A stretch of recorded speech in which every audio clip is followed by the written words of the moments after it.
वस्सलाम अलैका या रसूलुल्लाह व अलिका व सहाबिका या हबीबल्लाह सलातु वस्सलाम अलैका या नबीउल्लाह व अलिका व सहाबिका या नूरल्लाह। नौशा फैज़ ख़ानदान ने वंड दा उच्चा सखी घराना आप वली औलाद वली ये बड़ियां उच्चियां शाना रवे वसदा नौशा दा परवार शाला जीवे हाशम बरखुदार।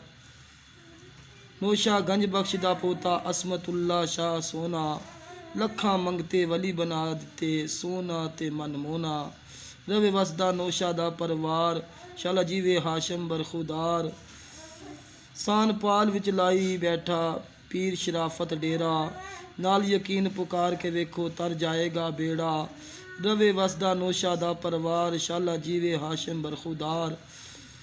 पीर मुहम्मद शरीफ सोना डल शरीफ विच रहिंदा लजपालां दा सखी घराना जग सारा पिया कहंदा रवे वसदा नौशा दा परवार शाला जीवे हाशम बरखुदार।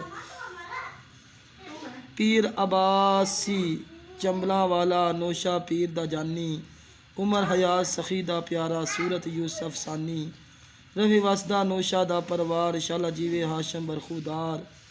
करे दुआ मुहम्मद अरशद वसे चमन नशाई बाग तेरे हर एक फल दी जग ते पई दहाई रवे वसदा नौशा दा परवार शाला जीवे हाशम बरखुदार। करां की तारीफ बूले वालड़िया दी शाह सुलेमान दा लाल कमाल नौशा सारे जग दे पीरां फकीरां विचों सोना रब दी बेमिसाल नौशा